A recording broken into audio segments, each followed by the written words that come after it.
Donc, nous passons au troisième thème de notre préparation au mariage. Le premier thème était donc l'anthropologie selon saint Thomas d'Aquin ou l'anthropologie biblique, donc c'est-à-dire comprendre la personne humaine et comprendre pourquoi la personne humaine peut être si belle et si fragile en même temps.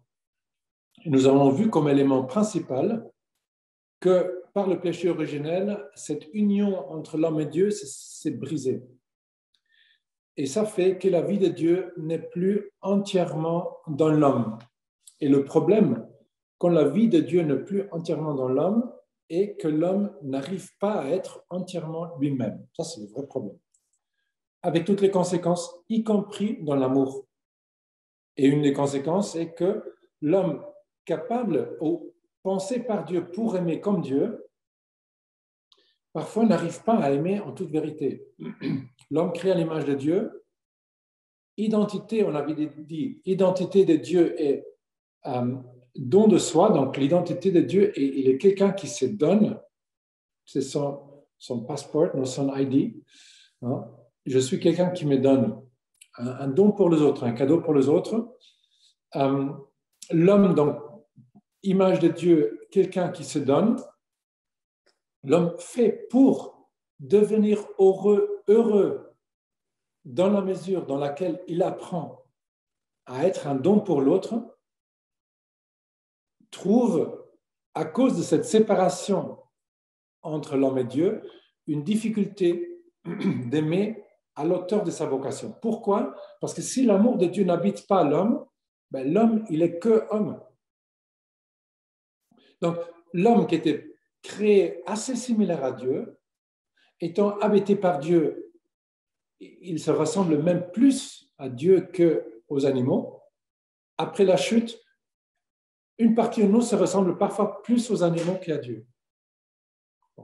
Et donc, Dieu essaie de rétablir ça, de reconstruire ça. Deuxième session, on avait parlé des sacrements. Et on avait dit que précisément les sacrements sont des moyens qui permettent à Dieu d'avoir à nouveau accès à nous. Donc, ce cordon ombilical entre Dieu et l'homme qui s'était brisé, et donc la vie de Dieu ne rentre plus dans l'homme, et donc l'homme fait fatigue d'aimer à l'auteur de sa vocation. Dieu a dit, qu'est-ce que je peux faire pour renouer entre Dieu et l'homme? Donc, il a créé l'Église, il a créé les sacrements comme lieu sûr pour que la vie de Dieu puisse entrer à nouveau en nous. Et comme ça, nous avons le baptême qui remet la vie de Dieu en nous. Nous avons la communion qui remet le corps et le sang de Christ en nous pour que le Christ d'à l'intérieur puisse nous renouveler. Nous avons la confirmation pour avoir une assistance de l'Esprit Saint pour rester proche de Dieu. Nous avons la confession pour que chaque fois que nous manquons dans l'amour, nous puissions être pardonnés et recommencer. Nous avons l'onction de malade pour que dans le moment de fragilité, nous puissions être renouvelés. Et après, on avait dit, nous avons les deux grands sacrements du sacerdoce et de la vie du mariage, qui sont les deux sacrements qui sont au service de la communauté. Un prêtre ne devient pas prêtre pour lui-même, évidemment, il devient prêtre pour les autres. Moins évident, un couple ne devient pas couple pour eux-mêmes, mais pour les autres. Moins évident, parce que ce n'est pas la première chose qu'on pense. Et le catéchisme dit, en fait, mémoire, le sacrement de mariage est utile pour soi-même dans la mesure dans laquelle j'apprends à être utile pour les autres. Et en fait, j'avoue, dans le catéchisme, ce n'est pas très bien développé cette partie-là. Donc, it intrigues me, non? C'est une réalité à encore comprendre. Mais ce qui est sûr, que et vous et nous, nous consacrons notre capacité d'aimer pour vivre la phrase qui marque notre vie, qui est la phrase de Jésus, la mission par excellence de l'homme, aimez-vous les uns les autres comme je vous ai aimé. Donc, toute personne qui est baptisée accepte cette mission, aimez-vous les uns les autres comme je vous ai aimé. Donc, toute personne baptisée accepte, je prends ça comme mon motto, je prends ça comme ma mission principale. Par nature déjà, nous sommes faits pour aimer comme Jésus nous a appris. Par baptême, nous acceptons d'aimer comme Jésus nous a aimés et nous essayons de nous nourrir par le sacrement pour pouvoir le faire. Par le sacrement de mariage, par contre, nous nous consacrons à cette mission. Donc là, la blague elle est finie et la mission commence. Donc, en tant que baptisé, on peut dire, ouais, moi j'étais petit, j'étais comme celui-là, donc tout petit, donc je n'ai pas compris. Maintenant, je comprends, en fait, par le baptême, j'ai fait un pacte avec Dieu, on ne m'avait pas dit, un pacte avec Dieu qui est un magnifique pacte, qui est l'engagement d'aimer comme Jésus nous a aimés. Par le mariage, nous nous consacrons à ça. Nous, les prêtres, vous, les couples. Et par les deux façons complémentaires d'un amour sponsal, dit Jean-Paul II. Amour sponsal, c'est un amour qui devient don total de soi. C'est non seulement un amour où on essaie d'être bien ensemble, mais un amour qui devient don total de soi. Ça, on vive dans le célibat et ça, on vive dans le mariage. Ce sont deux formes d'aimer un amour, de vivre un amour don total de soi. Donc, nous, on compte sur vous et vous pouvez compter sur nous. Hein. Vous priez pour nous et nous, on prie pour vous parce qu'on a la même mission. Et à mon avis, et ça je dis très sérieusement, je pense en très grande partie le vrai mystère du sacrement de mariage n'est pas encore bien expliqué par l'Église. Et donc, j'espère qu'avec quelques-uns de vous qui voudraient, nous puissions continuer à développer ce que Dieu a dans son cœur pour les couples d'aujourd'hui. Et ce n'est pas le pape qui va dire ça, ça dépend de gens comme vous et moi. Et si nous prions, le Seigneur va nous donner accès à une connaissance. Alors, aimez-vous les uns les autres comme je vous ai aimé. Donc, cette phrase, on peut dire, elle marque la mission principale de tout homme. Après, si l'Église se prononce sur l'homme et sur la sexualité, c'est parce que précisément, elle croit qu'elle a une mission en ça. Pourquoi l'Église croit avoir une mission en ça? Est-ce que c'est le rôle de l'Église de dire à l'homme qu'est-ce qui est bien et qu'est-ce qui est mauvais? Ben non. L'homme n'a pas besoin de l'Église pour savoir qu'est-ce qui est bon et qu'est-ce qui est mauvais. L'homme a une intelligence et un cœur. Si l'homme écoute à son intelligence et à son cœur, l'homme sait très bien quoi faire. Si l'homme n'écoute pas à son intelligence et son cœur, alors l'Église a le devoir de dire « Hello, en fait, il ne faut pas tuer les bébés, just by the way. En fait, il ne faut pas tuer les vieux, by the way. » Et après, on tombe sur des contradictions bizarres, comme un gouvernement qui dit « C'est notre sacre devoir et obligation de protéger d'abord les gens plus fragiles et plus âgés pour qu'ils n'aient pas le coronavirus. » Et je suis d'accord, pourquoi pas. Et ce même gouvernement, en même temps, dit « Et en plus, on va légaliser l'euthanasie. » Je dis hello, est-ce qu'il n'y a pas une contradiction entre l'un et l'autre? Mais oui, mais ça sont les contradictions d'aujourd'hui et sont normales. On vit dans un temps de contradiction où on veut bien parler, ça sent émotionnellement bien, mais on n'est pas cohérent. Alors, l'Église n'a pas comme rôle de nous dire qu'est-ce qui est bien, qu'est-ce qui est mauvais, mais l'Église, c'est-à-dire pas le pape, attention, l'Église c'est vous et c'est moi. Okay? L'Église a le rôle, quand l'homme commence à faire des bêtises inhumaines, de dire stop, rappelle-toi qui tu es. Tu viens de Dieu, tu es dans le monde, mais pas du monde, tu vas vers Dieu, et pendant ce temps-là du pèlerinage, tu as une sacrée mission de rendre présent sur la terre des lieux où l'amour est vécu en plénitude. Ça c'est le rôle de l'homme. Et ce n'est pas que l'Église essaie de défendre un droit de l'Église que l'homme ne fasse pas de méchanceté. Non. L'Église, c'est une maman. Et une maman veut que les enfants soient heureux. Une maman veut que les enfants fassent ce qui est bien. Non pas pour qu'elle puisse dire « Ok, check, check, check, check », mais pour que les enfants soient heureux.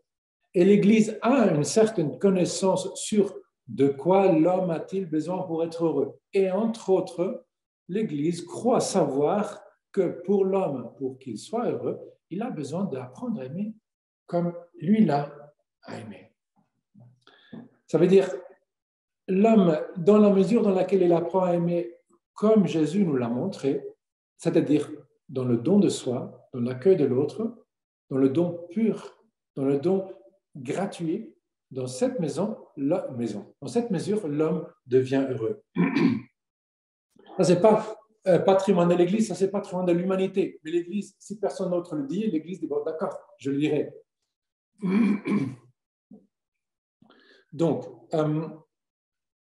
ça, donc, d'un côté, l'Église rappelle l'homme qu'il a créé à l'image de Dieu, et l'Église aussi rappelle l'homme que l'homme et la femme ensemble sont une image, sont l'image la plus parfaite de Dieu. Quand l'homme et une femme apprennent à aimer en vérité, ils deviennent la plus belle image de l'amour de Dieu dans le monde. Donc, c'est-à-dire, l'homme et la femme doivent, ont cette belle vocation inscrite dans leur corps, que nous allons voir ça tout à l'heure, de devenir, d'aimer comme Dieu aime. Alors ça, nous le croyons parce que nous croyons que Dieu est devenu homme pour nous dire, attention, guys, rappelez-vous de ça. Pourquoi aujourd'hui c'est spécialement important? Parce qu'aujourd'hui, le monde, au lieu de nous expliquer vraiment qu'est-ce qu'il faut faire, au lieu de dire on fait confiance en vous, en fait, le monde nous dit, voilà, pratiquement sur la sexualité, quoi faire pour éviter AIDS, quoi faire pour ne pas avoir des enfants quand on ne le veut pas, et à la limite, quoi faire pour avoir des enfants. Plus ou moins, ce sont les trois messages que la société, le monde et le gouvernement nous disent sur la sexualité. Comment éviter AIDS, comment éviter les enfants quand on ne veut pas, et voilà. Et si vous voulez les enfants, comment ça marche? En biologie, plus ou moins.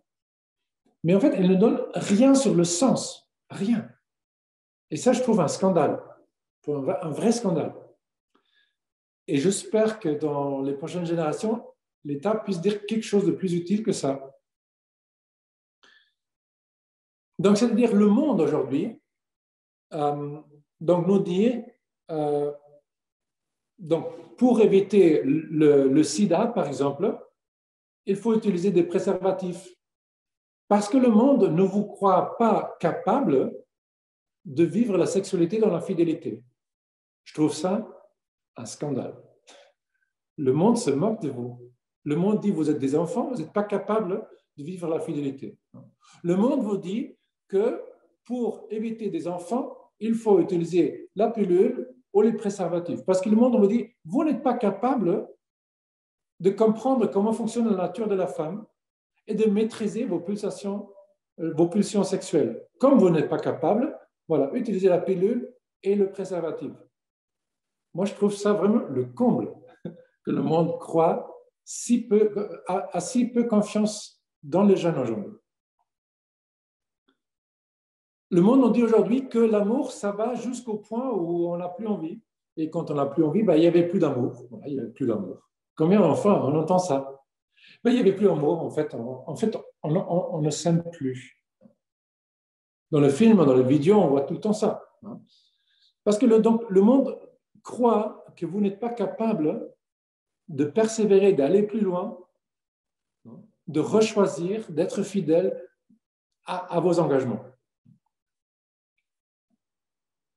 En fait, le monde vous dit, vous n'avez même pas besoin d'un partenaire pour avoir des enfants. On peut avoir des enfants différemment. Parce que le monde ne croit pas que vous soyez capable d'accueillir les enfants comme un don. Le monde vous dit, si vous ne pouvez pas avoir des enfants, mais alors vous pouvez faire avec les cellules ce que vous voulez, in vitro, etc., etc. Parce que le monde ne vous croit incapable d'accepter que parfois la nature ne fonctionne pas et qu'on peut avoir quand même une énorme fécondité. Le monde croit que vous n'êtes pas capable de ça. Moi, je trouve ça le comble. Le monde vous dit que votre corps, votre sexualité vous appartient à vous et vous pouvez faire avec ça ce que vous voulez parce que vous êtes libre.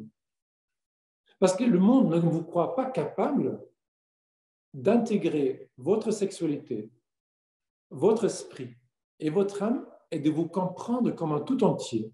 Le monde ne vous croit pas capable de considérer votre sexualité plutôt comme un don que comme un truc pour vous-même. Pauvre monde qui croit si peu en vous, franchement. Le monde ne vous donne pas d'autre Seigneur et je trouve ça très triste. Alors, c'est sûr que ce n'est pas complètement faux que nous vivons dans un monde compliqué. Mais donc l'Église, elle croit profondément que l'amour vrai est possible malgré les difficultés, malgré le fait que 50% plus terminent en divorce. L'Église croit profondément que vous soyez capable de ça. L'Église croit profondément que l'homme peut uniquement être complètement dans la joie et dans la paix quand il apprend à aimer comme Jésus nous l'a appris. Ça veut dire dans un don total de soi. Mais l'Église croit que vous êtes capable de ça. L'Église croit que la sexualité est quelque chose, non pas méchant, évidemment, mais pas non plus quelque chose que t'appartient et tu peux faire avec ça ce que tu veux. L'Église croit que la sexualité est quelque chose qui touche nos plus profondes joies et nos plus profondes peurs aussi, nos plus profonds désirs, mais nos plus profondes blessures aussi. Et donc, c'est quelque chose non seulement de non bien, mais de très bien et de tellement bien qu'il faut bien demander au Créateur, « What did you mean ?» Quelle était ton intention? Et croyez-moi, quand on demande au Créateur, il vous parle, il vous répond. Si vous cherchez vraiment ce que Dieu veut vous dire, mais vous allez le trouver. On va essayer de trouver quelques formes de lui poser cette question. L'Église croit que notre sexualité est fragile, bien sûr, mais qu'on peut aller très, très loin dans l'apprentissage de l'art d'aimer, de l'art de devenir un don, de l'art de la pureté du cœur. L'Église croit que chacun de vous est capable d'un cœur pur. Mais l'Église croit surtout qu'avec Jésus, et par Jésus, et en Jésus, votre amour non seulement peut devenir un amour bien, mais peut devenir même un lieu saint. Et que votre sexualité peut devenir un lieu de gloire à Dieu. Un lieu non seulement que produit éventuellement des enfants ou que vous rend heureux et vous rend plus unis, mais un lieu où l'amour est vécu en toute vérité. Alors, donc, ce n'est pas que l'Église se mêle en deux choses, mais l'Église croit avoir une sacrée mission parce que le monde ne l'apprend pas. Si le monde donnait tout ça, l'Église n'aurait pas le besoin de nous rappeler simplement ce qu'est l'homme. Donc, la réalité de la sexualité est quelque chose de très grand et de très beau. Et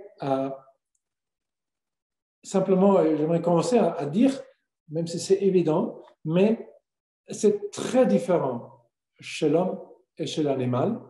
Et je pense que c'est bien de simplement prendre conscience. C'est très différent. Je vous donne simplement deux mots. Chez l'animal, la sexualité, c'est reproduction. Chez l'homme, sexualité, c'est amour. D'accord? Amour implique vie.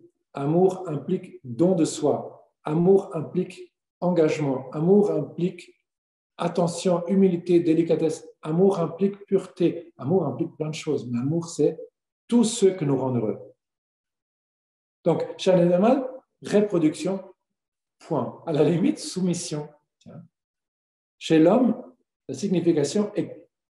Mais c'est vraiment abysmal la différence. C'est complètement différent. Mais dans la façon, la rencontre, elle est face à face. Ça dit déjà tout. Tu te regardes dans les yeux, tu comprends, c'est une rencontre, c'est un engagement. Et je dois comprendre qu'est-ce qui se passe avec l'autre, qui est l'autre, comment fonctionne l'autre, de quoi l'autre a-t-il besoin pour se sentir aimé. Vous savez mieux que moi, probablement, parce que vous avez sûrement vu plus de films, entendu plus de choses, mais peut-être pas. Et ceux d'entre vous qui vivent déjà la sexualité, depuis un certain temps, vous avez certainement plus d'expérience que moi, parce que moi, je n'ai pas d'expérience dans ce sens. Je rends grâce à Dieu parce que, d'une certaine façon, ça garde mon cœur aussi un peu protégé. Mais vous savez que l'homme et la femme sont très, très, très, très, très, très, très différents. Et ce très différent devient de plus en plus différent. Donc, ça veut dire que l'homme doit se mettre en pèlerinage de devenir le plus grand expert, de comprendre de quoi une femme a-t-elle besoin pour se sentir aimée. Et quand une femme se sent aimée, pour elle, la sexualité, c'est la chose la plus naturelle du monde. Mais quand elle ne se sent pas aimée, c'est la chose plus innaturelle du monde. Donc, on est très différents là. Et par contre, pour un homme, c'est différent par des très différentes raisons. Un homme, souvent, il peut ouvrir son cœur après un moment de rencontre sexuelle. Et alors, son cœur devient plus affectif, plus ouvert, il commence à ouvrir son cœur beaucoup plus facilement. Et donc, chez la femme, c'est souvent le contraire. Quand elle sent que l'homme a vraiment ouvert son cœur, alors elle peut se donner avec une grande facilité et ça devient normal. Autrement, ce n'est pas normal, ce n'est pas naturel. Une femme peut même se sentir vraiment utilisée. Et ça, aucun couple doit le vivre. Mais pour ça, il faut comprendre what did he mean? Parce que Dieu, il a bien fait les choses. Donc, ce serait ridicule de ne pas demander au Créateur, what was your plan? Bon. Alors, pourquoi on est si différents en tant qu'hommes et femmes? Mais on est créé à l'image de Dieu. Donc, l'homme, image de Dieu. Hommes et femmes, ensemble, image de Dieu. Et Dieu, quand vous pensez Dieu, c'est toujours Trinité. Donc, Trinité, c'est toujours relation. C'est toujours l'un pour l'autre, l'un pour l'autre. Vous vous souvenez quand on avait dit, est-ce que je me marie pour moi ou est-ce que je me marie pour toi?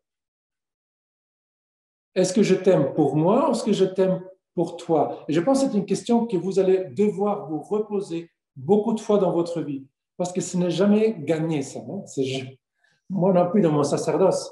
Au début, je vous avoue, quand je suis devenu prêtre, c'était beaucoup moi, mon chemin, mon bonheur, ma vocation, mon.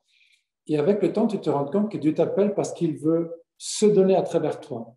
Et en fait, c'est la plus belle partie. La plus belle partie est quand on découvre à devenir un grand complice de Dieu. Donc, l'homme est appelé à aimer comme Dieu aime. Il est un signe de Dieu dans le monde. Il est un signe de l'amour de Dieu. Vous vous souvenez, on a dit ça quand on a parlé sur le sacrement.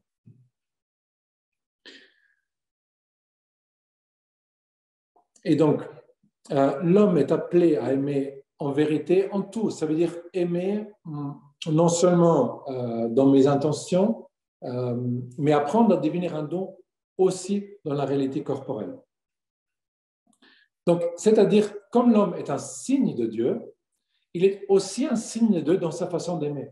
C'est-à-dire, la relation sexuelle entre l'homme et la femme révèle quelque chose de Dieu. Attention, c'est important ça. Ça veut dire, nous, on est appelés à rendre visible quelque chose de Dieu et non pas quelque chose du monde d'abord des animaux. Et aussi, l'amour sexuel entre l'homme et la femme représente quelque chose de l'amour de Dieu dans le monde. Bon, nous allons revenir à ça tout à l'heure. Alors, si la relation entre l'homme et la femme, c'est très différent que la relation entre mâle et femelle des animaux, si c'est vrai que l'amour entre l'homme et une femme peut devenir un lieu sacré, alors c'est sûr que si on est un ennemi de Dieu, qui veut déchirer l'image de Dieu dans le monde, il va aussi attaquer la sexualité. Parce qu'il sait très bien, si j'arrive à attaquer la sexualité et à la rendre moins belle, moins vraie, moins don, je peux d'une certaine façon déchirer l'image de Dieu. Et c'est pour ça, malheureusement aujourd'hui, nous voyons que ce n'est pas anodin et ce n'est pas un jeu, et ce n'est pas quelque chose de simple, et ce n'est pas quelque chose de oui, je sais comment ça marche. Vous le voyez, la plus grande plaie que nous vivons aujourd'hui et que nous découvrons depuis 20 ans dans le monde, c'est le thème de l'abus sexuel. Donc la même réalité qui peut créer la vie et qui peut devenir un lieu d'une énorme complicité et force dans un couple, peut devenir aussi un lieu d'une vraie violence. La même réalité. Donc, l'abus sexuel, malheureusement, il existe. Les violations existent.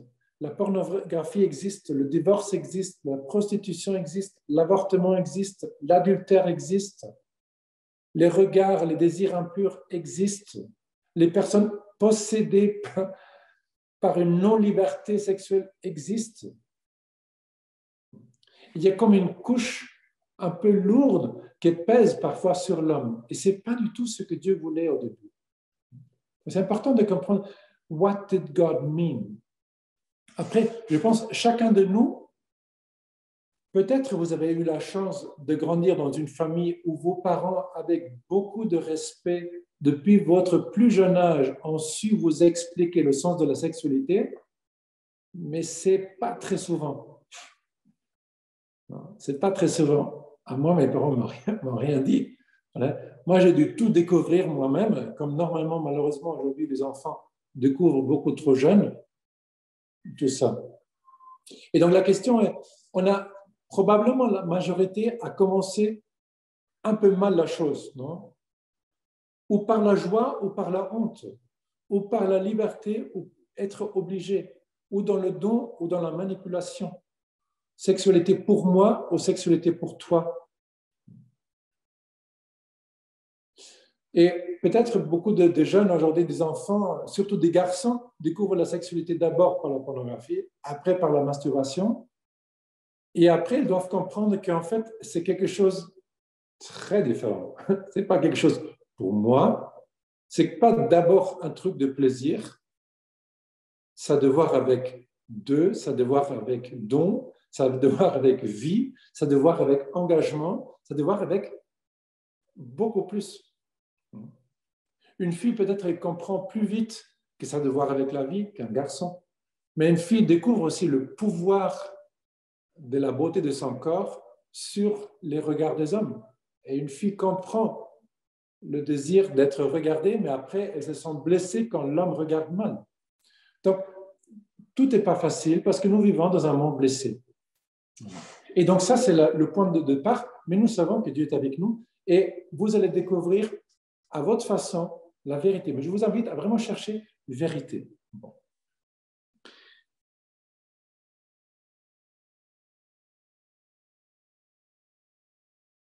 Alors, maintenant, j'aimerais parler avec vous un peu sur qu'est-ce que Jean-Paul II, ou qu'est-ce que l'Église nous dit aujourd'hui sur la sexualité. Donc, Jean-Paul II, qui était un des grands prophètes de la sexualité, ou de l'amour entre l'homme et la femme, son point de départ était différent à la façon d'expliquer la morale de l'Église avant. Avant, la morale de l'Église était plutôt une morale qui expliquait dans le livre qu'est-ce qu'il faut faire et qu'est-ce qu'il ne faut pas faire. Si tu embrasses comme ça, c'est un péché. Si tu embrasses comme ça va. Si tu touches cette partie du corps, c'est un péché. Si tu ne touches pas ou si tu fais, ça va. Et en fait, c'est un peu comme traiter les gens comme des petits-enfants.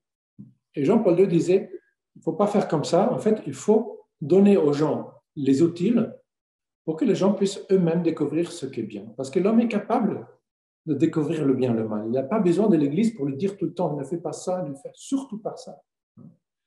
Après, chacun de nous a déjà fait des erreurs. Donc voilà, c'est comme ça. Et ce n'est pas grave, parce qu'on a le droit d'avoir fait des erreurs, mais on n'a pas le droit de dire que ce n'est pas une erreur. Vous voyez, ça, je pense, c'est important. On a le droit d'avoir un passé un peu sombre, et je pense que toute personne a fait des erreurs, donc voilà, mais on n'a pas le droit de dire non, ce n'est pas un problème. Donc n'ayons pas peur d'avoir fait des erreurs, mais n'ayons pas peur non plus de chercher toute la vérité. Bon. Donc Jean-Paul II disait, moi je vous donnerai des outils. Donc moi j'essayerai de vous expliquer qui est l'homme, qui est la femme et quel est le sens du corps. Et quand vous comprenez le sens du corps, vous allez découvrir à quoi bon la sexualité. Et après, vous n'avez plus besoin d'une église qui vous dit attention, surtout pas ça, attention. Non, ça c'est infantile. Ça, tu fais au primaire. Ça, tu ne fais pas avec des adultes. Alors, c'est important de commencer donc, dans l'origine, parce que pour comprendre l'homme, il faut aussi aller à la Bible. Et vous vous souvenez, quand on parlait sur la Bible, on a dit la Bible n'est pas d'abord un livre scientifique, historique, mais la Bible est un livre qui nous dit quelque chose sur Dieu et sur l'homme. Donc, nous allons trouver des images qui sont importantes pour nous et des images qui vont nous dire quelque chose, qui peuvent nous donner direction. Donc, Dieu crée l'homme à son image. Vous connaissez l'image quand Dieu... Il y a deux histoires de la création. Donc, une histoire où Dieu crée d'abord la terre, et après les animaux, et après l'homme. Et une autre image où Dieu prend l'argile, il forme l'homme, et après il met son souffle. Il souffle dans l'argile. Et ce souffle-là, c'est important pour nous. C'est comme si Dieu met son esprit en nous, son identité en nous, sa vie en nous, sa capacité d'aimer en nous. Imagine toi-même totalement rempli de la façon comme Dieu aime, totalement libéré de toute forme un peu ambiguë d'amour égoïste, complètement dégagé et libre, complètement rempli par l'amour de Dieu que se donne. Imaginez quel bonheur ce serait. Dieu, il veut aller très très loin avec vous pour devenir de plus en plus ça. Parce que là, tu deviendras un vrai cadeau, mais un immense cadeau pour ton conjoint. Plus que tu aimes comme il aime, plus que tu aimes comme Dieu aime, plus ton conjoint va être la personne la plus heureuse du monde. Parce que tu vas pouvoir construire quelque chose de bon. Bon, alors,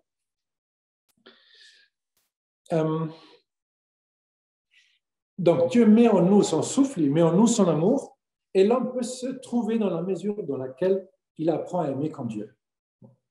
Mais attention, que voulait Dieu dire en nous donnant donc un cœur si différent entre hommes et femmes?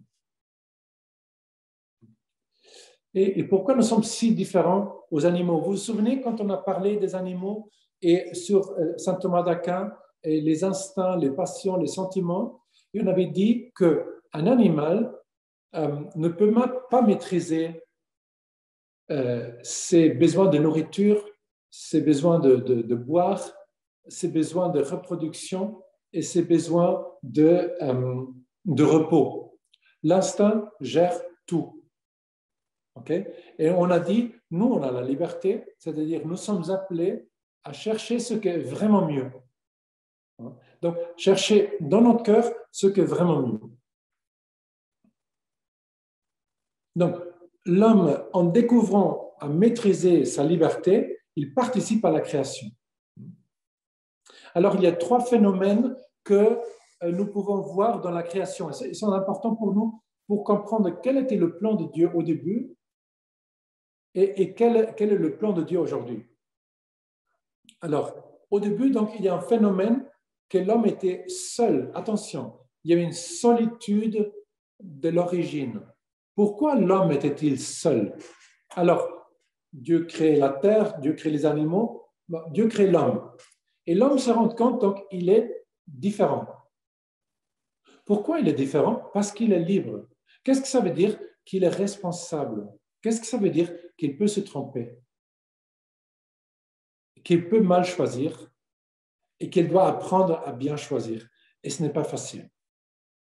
Rappelons-nous quand on était petit et on devrait choisir de donner le meilleur morceau à notre frère ou à notre sœur ou de rendre service à quelqu'un et peut-être on n'avait pas trop envie, mais après on était heureux de l'avoir fait. Donc, c'est beau de pouvoir avoir la liberté, mais c'est lourd aussi.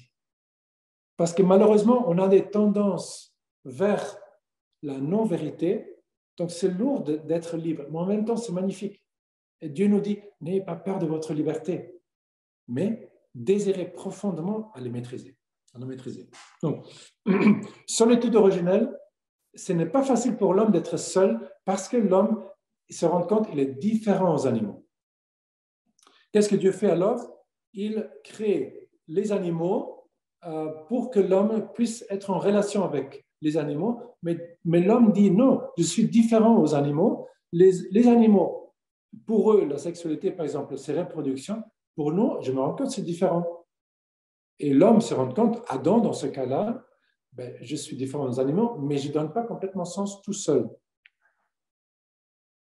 Donc, comme l'homme est appelé à aimer comme Dieu, il est appelé à devenir un don, l'homme a besoin de quelqu'un pour être un don. Attention, pour vous, très important, couple, toi, tu n'as pas besoin de quelqu'un pour ne pas être seul.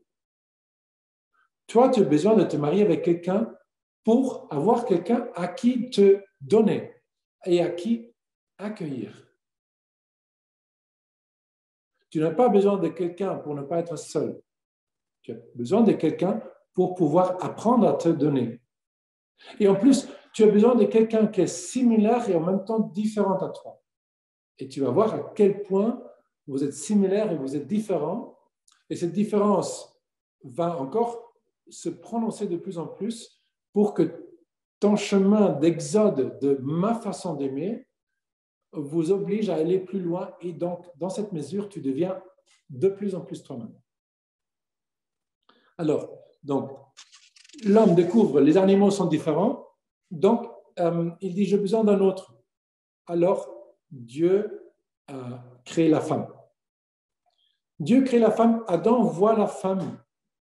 Et en voyant la femme, parce qu'Adam, il a vu dans la relation avec les animaux, je peux créer relation avec eux, je peux les caresser, je peux leur donner à manger, je peux échanger avec eux, mais je ne peux pas m'unir à eux. C'est différent. Dieu crée la femme, Adam se réveille et dit, quoi? Mais c'est incroyable.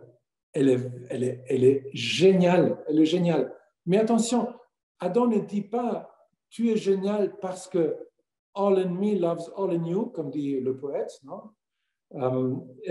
Donc, tu es exactement fait de telle façon que maintenant, je peux me sentir heureux parce que tu m'appartiens.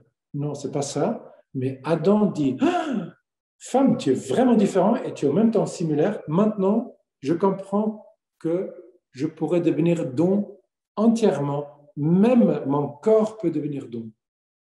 En voyant ton corps, je me rends compte que mon corps il est fait pour être don. Donc, Jean-Paul II dit, Adam et Ève découvrent dans leur corps nu la signification sponsale du corps. Sponsale, donc ça veut dire le corps, il est capable d'exprimer amour. Je me donne à toi. Donc, c'est une forme d'amour où la personne devient don. L'animal ne peut pas vivre l'amour comme ça. L'homme peut vivre ça. Et donc, en devenant don, l'homme réalise en plénitude son existence. Donc, je vous invite de garder peut-être simplement cette image, de te poser la question, dans quelle mesure suis-je déjà un don pour mon conjoint, pour mon fiancé, pour ma fiancée? Dans quelle mesure suis-je déjà un don pour ma fiancée? Et attention, un don non pas pour ses caprices, mais un don qui rend l'autre vraiment meilleure personne. Dans quelle mesure je rends l'autre déjà meilleure personne? Suis-je un vrai don? C'est-à-dire un don de Dieu. Bon, alors, donc il y a la solitude originale et la nudité originale. Et la nudité, en fait, montrait en fait que leur corps leur permettait de devenir un don. Et après, vient la communion originale. Donc, Adam et Ève découvraient que leurs corps sont faits donc, pour le don, pour l'accueil et pour la relation.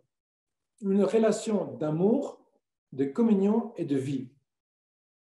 Donc, ces trois réalités sont profondément unies. Donc, c'est normal quand un homme et une femme sont l'un devant l'autre.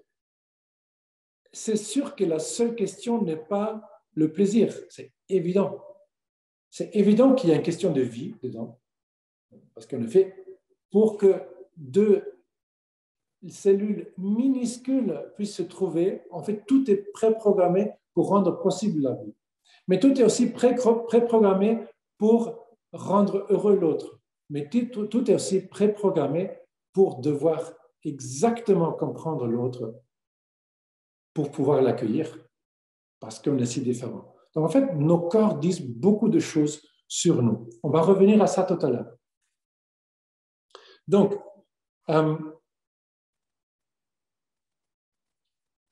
phénoménologie. Pape Jean-Paul II, il parlait de la phénoménologie des philosophes. Donc, il essayait de regarder la personne humaine et dire qu'est-ce que le corps nous dit sur l'homme et sur la mission.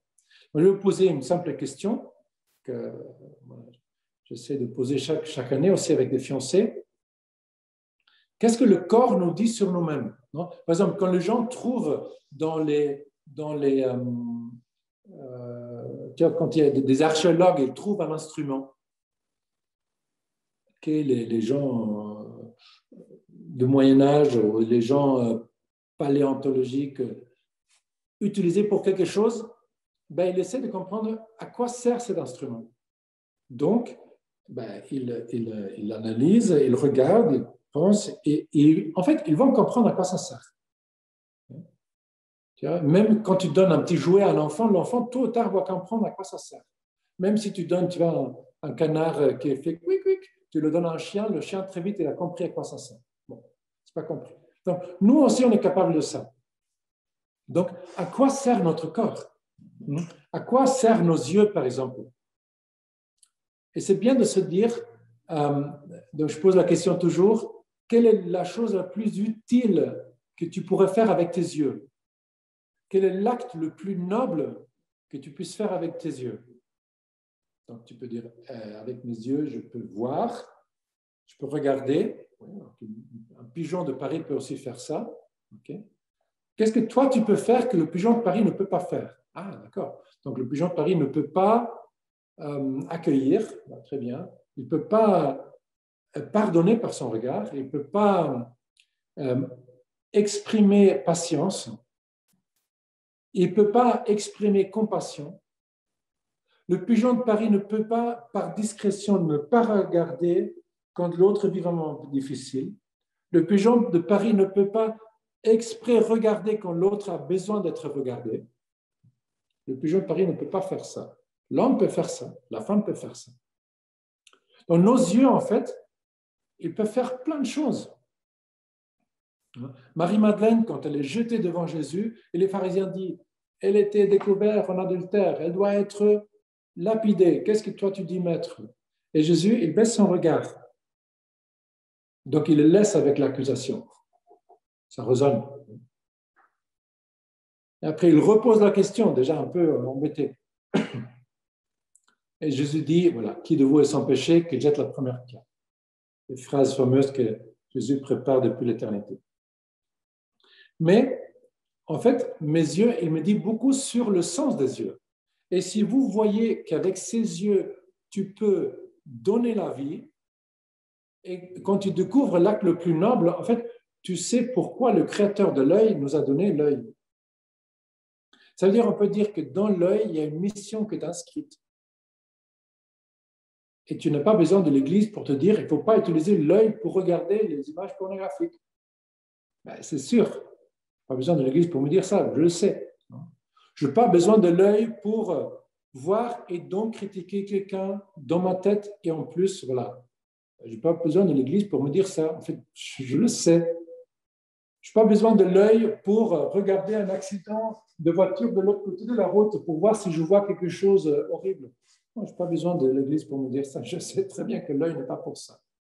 Je n'ai pas besoin de l'œil pour regarder à travers un trou pour voir quelque chose que je ne devrais pas voir. Non, c'est sûr, je sais très bien. Par contre, je sais qu'avec l'œil, je peux faire des merveilles. Jésus regarde Zachée dans l'arbre. Il dit, Zachée, j'ai besoin de dîner chez toi. Et la vie de Zachée ne sera jamais plus la même. Jamais plus la même. Donc, ce que je dis sur l'œil, je le dis aussi sur tout le corps. Tu peux dire la main, pourquoi Dieu nous a donné la main? Tu peux dire, ben, avec la main, je peux prendre, je peux frapper, je peux fumer, mais je peux aussi louer, je peux accueillir, je peux caresser, je peux sauver, je peux prendre la main d'un autre, je peux prendre la main d'une vieille dame, je peux caresser une personne âgée ou un petit bébé, je peux faire plein de bonnes choses. Okay. Mais je peux aussi faire des grosses bêtises avec mes mains. Et chacun de nous, avec nos mains, on a fait déjà de grosses bêtises. On les a déjà utilisées pour des choses qui ne correspondent pas. Hein? Qu'est-ce que font les musulmans quand tu as piqué un truc avec ta main? Ils coupent la main. Waouh! T'imagines si Dieu aurait déjà coupé tes mains, si tu les aurais utilisées pour le péché? Pas top, on le serait tous. Voilà. Vous connaissez l'évangile quand Jésus dit, si ton œil te séduit, arrache-le, mieux vaut-il arriver au ciel avec un œil qu'avec les deux yeux jetés dans l'enfer. Bon, parole très forte, non? Si ta main te séduit, coupe-la. Si ton pied te séduit, coupe-le, mieux vaut-il, etc. Et ma cousine, que j'aime beaucoup, elle dit toujours la seule chose de nous qui va arriver au ciel, c'est notre appendice. Non? C'est la seule partie de notre corps, plus ou moins, qui ne nous a pas encore séduit au péché. Donc, c'est la seule partie qui va arriver au ciel un jour. Non? Il va dire, voilà, je suis the only survivor qui n'a pas fait du mal. Je suis arrivé au ciel. Donc, une partie de nous, au moins, elle arrive au ciel. Alors, je dis ça un peu en rigolant, mais si tu regardes les organes du corps qui correspondent à la sexualité, mais c'est évident qu'ils ne sont pas d'abord faits pour simplement le seul plaisir séparé de la vie. Ils sont faits pour plaisir et vie en même temps. Ils sont faits de telle façon que quand tu unis les deux choses, ça marche très bien. Tu peux les séparer, bien sûr. Mais quand tu utilises ta sexualité uniquement pour le plaisir, par exemple, tu devrais te poser la question, est-ce que le Créateur l'a fait pour ça? Est-ce que ça correspond? Et en fait, il ne faut pas être intelligent, il ne faut pas être membre de l'Église pour savoir si tu utilises tes organes sexuels seulement pour le plaisir, c'est un non-sens. Aucun homme qui a découvert la masturbation est fier de ça. Jamais fier de ça, jamais. On se sent toujours plutôt stupide après. Voilà. Et donc, notre âme nous aide aussi à être tranquille et dire, OK, tu as compris, c'est pas ça. Vas-y, mais si tu veux un jour, arrête, parce que tu vas être beaucoup plus heureux si tu vis en vérité. Et Dieu lui dit, faites-moi confiance, je suis un bon designer. Et on peut dire, oui, mais non, ça ne marche pas avec nous. Avec nous, ça ne marche pas parce que nous, on est différents. Et nous, on s'aime tellement qu'on ne peut pas vivre sans la sexualité maintenant. Et donc, en fait, n'est-ce un peu comme dire à Dieu, en fait, ton truc ne marche pas. You're a bad designer. Tu n'as pas bien pensé la chose. Non, Dieu is a good designer. Actually, very good. Le problème, c'est que nous, on ne comprend pas comment ça fonctionne. Donc, en fait, Dieu dit, tranquille, il y a une mission qui est inscrite en chaque membre de ton corps. Et ce n'est pas à moi de vous dire qu'est-ce qui est bien et qu'est mauvais. Je pourrais vous dire ce que je crois, mais c'est à vous de le dire. Et je vous invite à découvrir la manière comme Dieu a pensé la sexualité pour vous-même comprendre que Dieu a bien pensé les choses. Mais c'est une évidence. Au moment que l'homme commence à séparer, l'homme commence à créer un problème. Les fruits et les résultats, nous le voyons. Mais donc, d'abord, c'est très clair dans le plan de Dieu. Bon. Alors, qu'est-ce qui se passe après le péché originel, après la chute de l'homme? Parce qu'au début, donc, on a l'harmonie du corps. Hommes et femmes sont ensemble, ils se voient. Adam et Ève disent, mais c'est évident, corps, âme, esprit, ça va ensemble, première chose. Deuxième chose, on est fait pour le don, on est fait pour la vie, on est fait pour être ensemble à jamais. Le corps le dit tout. En fait, on n'a pas besoin d'une église pour nous dire ça. Alors, au début, tout était bien. Nous, malheureusement, quand on voyait, ce n'est pas notre première expérience. Alors, qu'est-ce qui se passe après le péché originel? Donc, après la fissure du cordon ombilical, paf, la vie de Dieu ne rentre plus en nous, la sagesse de Dieu ne rentre plus en nous, l'homme est comme un radiateur qui se refroidit et en fait, on devient un peu courbé sur nous-mêmes. Donc, l'ennemi, il vise bien. C'est fou, hein? Si vous pensez qu'aujourd'hui, la réalité qui blesse plus l'homme, à mon avis, c'est la sexualité. Et la réalité qui peut donner, je crois, plus de gloire à Dieu est aussi la sexualité. Donc, tu peux te dire, quelle folie! Quelle folie que la même chose peut plus blesser et la même chose peut donner plus de gloire. Alors,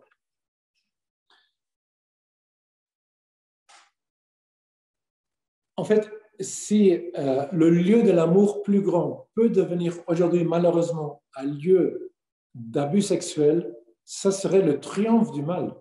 Donc, comme c'est important qu'une nouvelle génération, après la génération 68, après la génération d'une énorme ignorance, une génération où même dans les années 80 encore, dans des pays comme en Allemagne, on voulait légaliser la pédophilie. Le parti des Verts, dans les années 80, voulait légaliser la pédophilie. Quelle merveille s'il y a une génération comme la vôtre que montre au monde qu'une autre forme d'amour est possible. Donc, en fait, l'ennemi de Dieu va tout faire pour que votre amour soit pas complètement don, mais un peu prendre. Donc, Jean-Paul II utilise une image très simple, la main ouverte et la main fermée. La main ouverte et la main fermée. La main ouverte est « je t'accueille, je ne prends rien, je t'accueille. Si tu veux, je suis là. Si tu ne veux pas, je t'accueille comme tu es. » La main fermée, je te prends pour moi, j'exige, j'oblige, je soumets. Et nous voulons dire non, c'est pas ça l'homme. L'homme est beaucoup plus grand que ça. Heureusement, beaucoup plus grand que ça. Donc, si vous dites nous voulons apprendre à vivre en toute vérité, et de maintenant, et de plus en plus, nous voulons laisser entrer Dieu en toute notre vie d'amour jusqu'au dernier détail de la sexualité, vous allez que gagner de tous côtés. Donc, l'ennemi de Dieu dit, si vous mangez du fruit de l'arbre interdit, vous serez comme Dieu. Et c'est mensonge parce qu'Adam et Ève sont déjà comme Dieu, sont déjà créés à l'image de Dieu. Alors, en séparant l'homme de Dieu, l'homme, vous vous souvenez, Dieu met son souffle dans l'homme, c'est-à-dire la vie, l'esprit, l'amour de Dieu est dans l'homme. Par la séparation, la vie, l'esprit et l'amour de Dieu sort de l'homme. Non pas parce que Dieu s'est éloigné, mais parce que l'homme s'est éloigné. Comme l'homme s'éloigne, il perd cette réalité. Donc, le désir sexuel qui était prévu par Dieu pour que je puisse apprendre à me donner à l'autre devient, après la chute de l'homme, la tendance de la recherche de soi-même.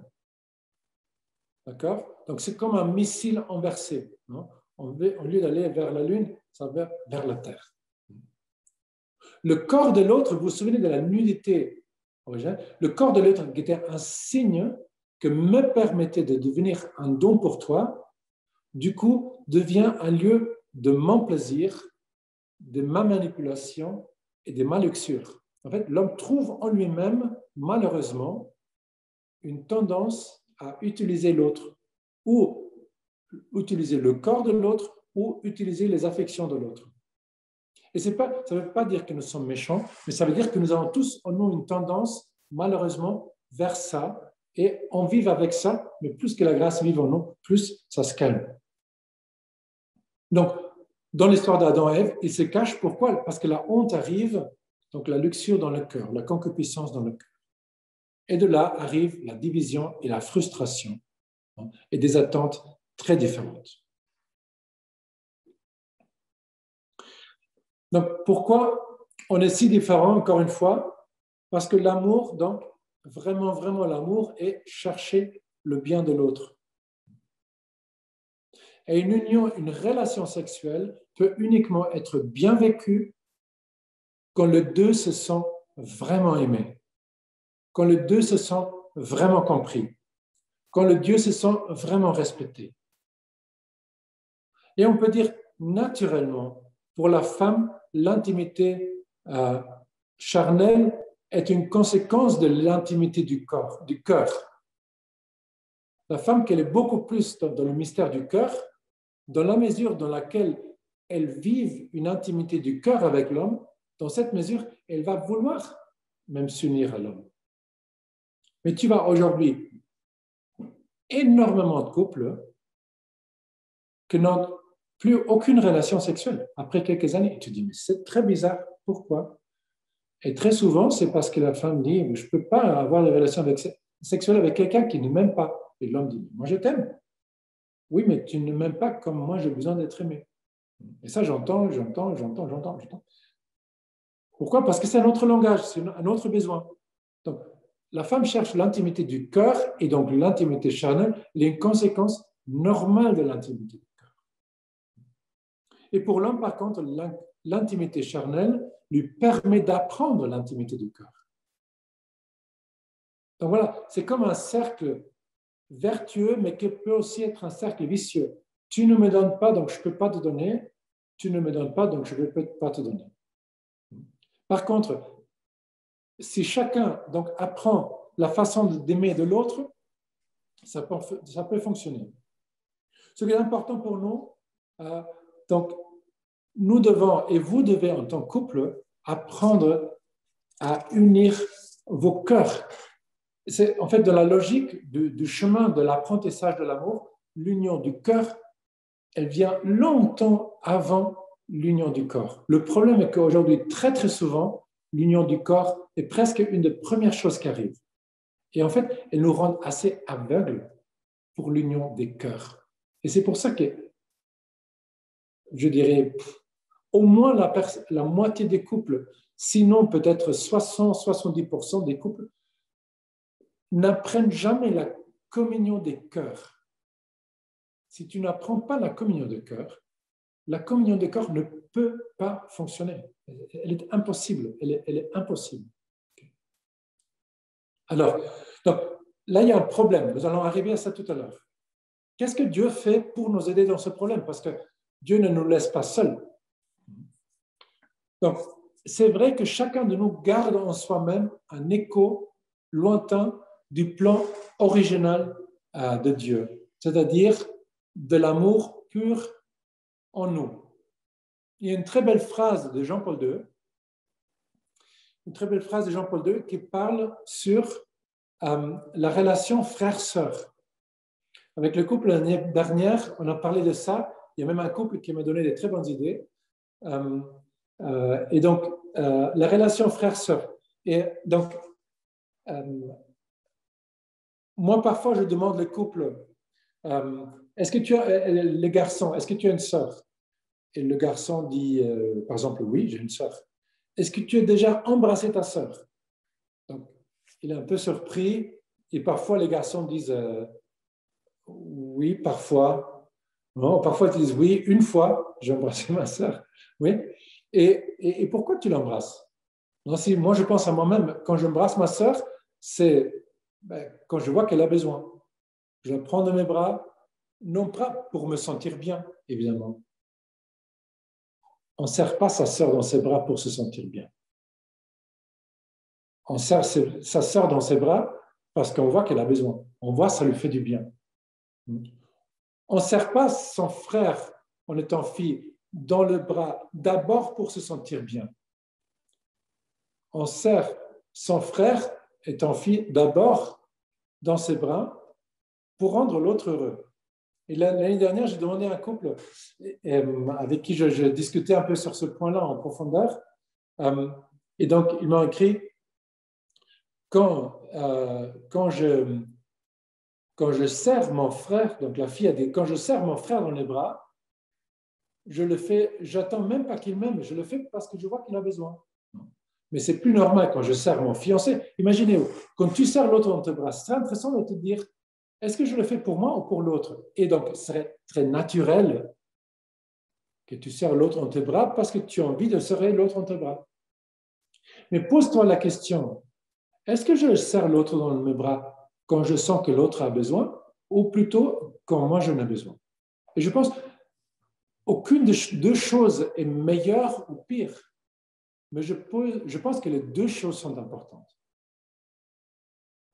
Quand je serre mon fiancé, ma fiancée dans les bras, quand je prends la main de mon fiancé, quand j'embrasse mon fiancé, ma fiancée, est-ce que je le fais pour moi-même, comme moi j'en ai envie, ou est-ce que je le fais pour l'autre, parce que je ressens qu'en ce moment, c'est très important pour l'autre.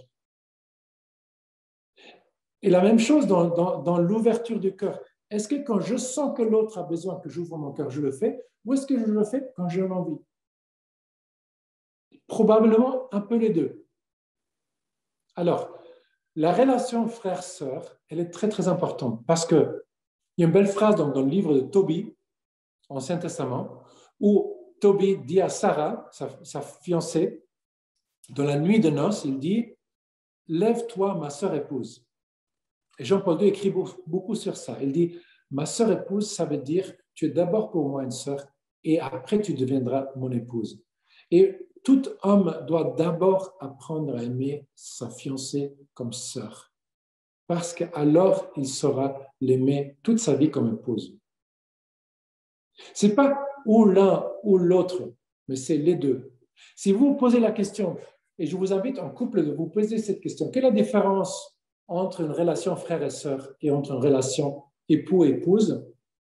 Et vous allez voir, à un frère et une sœur, on pardonne beaucoup plus vite. On sait que de toute façon, elle ne va pas changer. On l'accepte plus facilement. Et en fait, on sent un certain devoir envers l'autre, que l'autre soit heureux, même si l'autre n'a rien fait pour moi. C'est naturel, ça. C'est naturel parce que c'est ma propre chair. Attention, ce n'est pas naturel dans le couple. C'est peut-être naturel quand on est amoureux, mais dans la durée, ce n'est pas naturel. Ça doit être surnaturel. Dans le couple, ce n'est pas automatique. Ça ne sera jamais automatique. C'est beaucoup trop précieux pour être automatique. Dans le couple, ce sera un fruit d'un choix que vous posez. Mais pour pouvoir poser ce choix, vous pouvez l'apprendre maintenant. Vous devez l'apprendre maintenant. Donc, ça veut dire, le temps de fiançailles est un temps où c'est vital d'apprendre à aimer mon fiancé, ma fiancée, comme ma sœur, comme mon frère, avec toutes les conséquences. Parce que si tu sais l'aimer comme un frère, comme une sœur, vraiment, c'est-à-dire inconditionnellement, je pardonne plus vite, j'accepte que tu es différent, après tu vas pouvoir l'aimer vraiment comme un époux ou une épouse. Donc le problème de ça, ça a l'air très bien, mais en fait le problème de ça est qu'au fond de notre cœur, donc, il se trouve un résidu de cette concupiscence, comme on a dit, qui nous donne envie aussi pour chercher. On a une tendance de chercher un peu nous-mêmes, c'est normal, c'est naturel ça. C'est naturel parce qu'on a une nature blessée.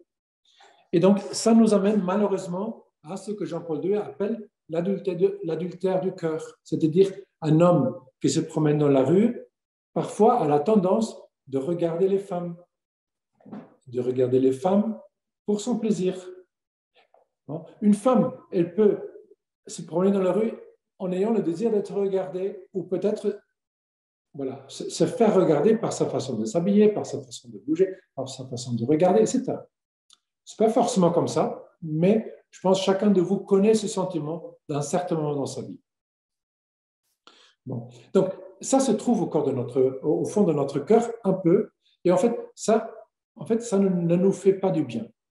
Donc, l'autre jour, un homme m'a dit moi, j'aime regarder les femmes, mais je trouve que je ne fais pas du mal aux femmes en faisant ça, donc je ne vois pas où est le problème.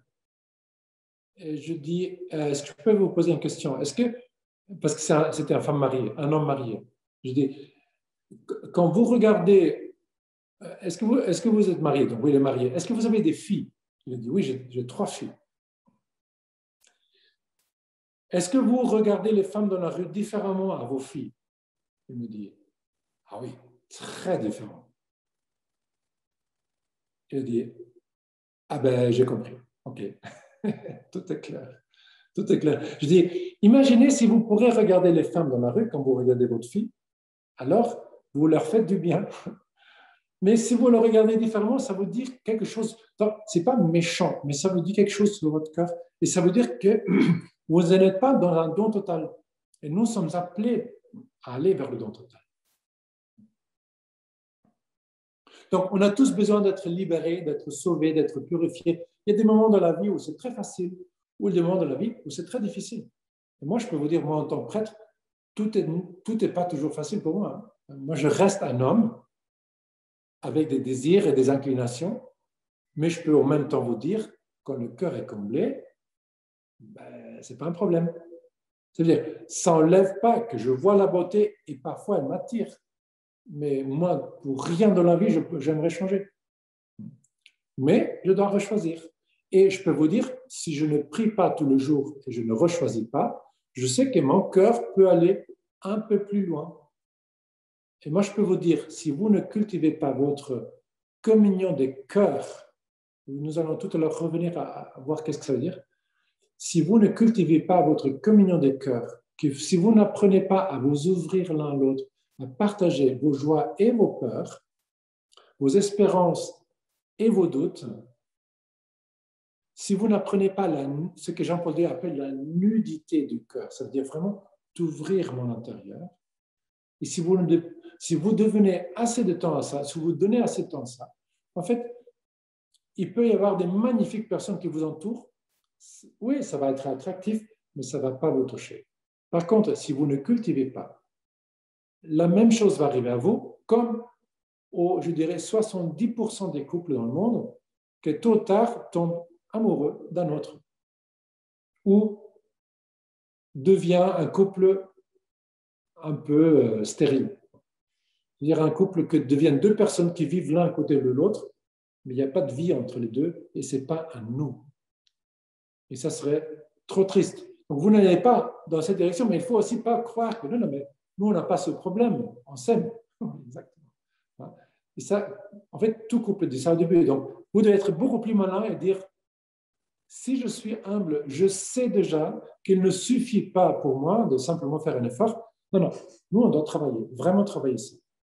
Et le Christ va vous assister. Donc, le Christ, qu'est-ce qu'il fait pour nous offrir le salut?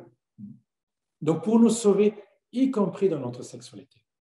Donc, en devenant Dieu avec nous, en fait, il nous apprend à aimer avec nous. Il nous laisse la mission d'aimer les uns les autres comme je vous ai aimé.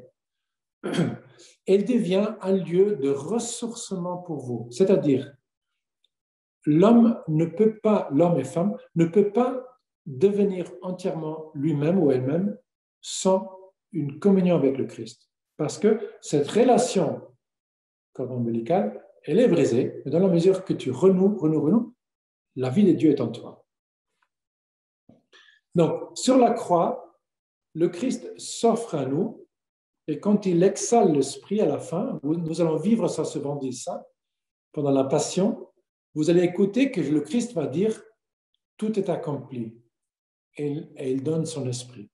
Donc, cet esprit qui sort à nouveau de Jésus, il rentre à nouveau en nous, nous pouvons l'accueillir. Donc, il nous offre à nouveau cet accès. Donc maintenant, comment pouvons-nous avoir accès à cet esprit de Christ, à cette source de vie et d'amour de Dieu? Donc, nous avons dit, par nature, nous avons la mission d'aimer comme Dieu nous a créé. Par le baptême, nous recevons une nouvelle vie en nous. Ça, nous avons vu la dernière fois en parlant du sacrement. Donc, l'Esprit de Dieu en nous nous permet, entre hommes et femmes, d'aimer comme Dieu aime. Le mariage, donc dans le mariage, le Christ rejoint votre couple pour qu'il devienne un amour parfait. Donc, le sacrement va redonner une autre réalité. Le Christ, par le sacrement, vient dans votre couple pour le rejoindre. Le Christ, par le sacrement, comme il a fait avec moi le pacte, on a dit ça la dernière fois, comme moi j'agis d'une certaine façon, comme moi j'aime d'une certaine façon, comme moi je dis certaines choses, Jésus vient. Comme vous aimez d'une certaine façon, Jésus vient. Bon. Maintenant, je vais parler un moment sur le sens de la pureté du cœur, parce que ça, c'est quelque chose dont vous avez besoin pendant toute votre vie. Un cœur pur n'est pas d'abord un cœur qui n'est pas de tentation, non. Ni d'être négatif, ni d'être concupiscent, non, non. Un cœur impur est d'abord un cœur divisé, qui veut deux choses en même temps. Moi, je vais être aimable avec toi, mais je vais être aussi aimable avec toi parce qu'après, je crois que tu vas me donner quelque chose. Si je t'écoute maintenant, après, tu me donnes quelque chose que je veux. Alors là, mon cœur n'est pas pur parce que je ne suis pas dans un don pur, mais je suis dans un don divisé. C'est une tendance qu'on a tous un peu. Donc, quel est le sens de la pureté du cœur? Ou un autre mot, quel est le sens de la chasteté? Est-ce que la chasteté est un bien ou un mal? Est-ce que la chasteté veut dire simplement ne pas avoir de relations sexuelles? Non, pas du tout. La chasteté veut dire savoir intégrer ma sexualité dans toute ma personne et savoir maîtriser ma sexualité pour le vivre en vérité. C'est surtout ça. Ça, c'est la chasteté. Donc ça, vous avez besoin, quand vous êtes enfant, quand vous êtes jeune, quand vous êtes fiancé, quand vous êtes marié et quand vous êtes prêtre. On a tous besoin d'apprendre la chasteté et on a tous besoin de la réapprendre. Donc, Dieu aussi, il devient un pour nous apprendre le sens de tout ça, le sens du corps et le sens de la pureté du cœur. Donc, aujourd'hui, je sais que c'est une réalité que la grosse majorité des couples, très longtemps avant de se marier, ou vivent déjà ensemble, ou ont déjà des relations sexuelles, ou ont eu de plusieurs partenaires avant. La majorité des couples commencent sa vie de couple aujourd'hui comme ça. Et c'est comme ça. Quelques couples ont la chance que peut-être par éducation, situation personnelle, etc., ils n'ont pas encore eu des relations l'un avec l'autre, mais la grande majorité, ce n'est pas comme ça. Aussi parce que nous vivons dans une époque James Bond, où on est habitué de voir des films où James Bond arrive, il sauve tout le monde, et il voit une fille, et la fille, évidemment, elle ne rêve pas d'autre chose que d'avoir des relations sexuelles avec James Bond. Ça, dans la vie de couple, ce n'est pas comme ça. C'est pas exactement ça. La vie de couple, en fait, la femme de James Bond, elle a envie d'être avec James Bond quand James Bond est un vrai homme, un vrai gentleman. Quand James Bond est un vrai gentleman, alors la femme de James Bond se réjouit d'être sa femme. Un peu comme une image. Donc, les relations sexuelles, évidemment, ne sont pas une chose méchante, ni avant le mariage, ni après le mariage. Mais la question est, est-ce qu'il y a des moments dans lesquels ils ne sont pas entiers? Est-ce qu'il y a des moments dans lesquels ils ne rendent pas l'autre meilleure personne? Est-ce qu'il y a des moments dans lesquels ils ne sont pas complètement vécus en vérité? Et si tu aimes l'autre, évidemment, tu veux pour l'autre la meilleure chose. Donc, il y a des moments où une certaine réalité peut être en soi-même bonne, mais pas toujours bonne. Par exemple, boire de l'alcool, il est bien, mais pour un enfant, ce n'est pas bien. Non. Ou par exemple, les enfants, quand ils disent lire un livre, ce n'est pas méchant, mais lire le livre le soir, quand je devrais me coucher, ce n'est pas bien, parce que ça ne correspond pas ensemble. Très important maintenant, l'Église, ça c'est vraiment important. L'Église nous apprend, nous dit, apprenez d'abord à aimer pour pouvoir après apprendre à traduire votre amour à un amour sexuel. Parce que, pardon de le dire comme ça, la sexualité n'a pas forcément quelque chose à voir avec l'amour. La sexualité peut avoir quelque chose à voir avec l'amour, mais la sexualité peut aussi pas du tout avoir quelque chose avec l'amour. D'accord? Abus sexuel, masturbation, violation, prostitution, pornographie. Donc on dit, OK, la sexualité n'a pas toujours de voir quelque chose avec l'amour, c'est sûr. Et l'Église dit simplement, apprenez d'abord l'amour. Parce que si vous croyez, en ayant des relations sexuelles, on sait que ce que c'est l'amour, je peux vous dire, vous vous trompez. Vous vous trompez beaucoup. Faites gaffe. Ce n'est pas parce qu'on se sent bien en ayant des relations sexuelles qu'on s'aime, non. Si vous apprenez à vous aimer, alors un jour la relation sexuelle donne du sens. Si elle exprime ce que vous avez appris dans votre cœur. Donc, je dirais même que pour l'apprentissage de l'amour vrai entre hommes et femmes, il faut d'abord apprendre à l'aimer sans la sexualité. Non pas parce que la sexualité n'est pas bonne, mais parce que la sexualité vécue avant le mariage est une réalité que n'est pas vécue en vérité. Pourquoi elle n'est pas vécue en vérité? Parce que la sexualité dit don total, et avant le mariage, je ne me donne pas totalement, je te donne une partie de moi. Je ne te donne pas encore mon cœur entier. Nos âmes ne sont pas encore unies, parce que c'est le Seigneur qui les unit dans le mariage. Donc, je te donne une partie de moi. Ce n'est pas un don total, ce n'est pas un don fécond, parce que, en fait, je renie ta fécondité. Et attention, quand Adam appelle sa femme Ève, vous savez bien que Ève, ça veut dire vie.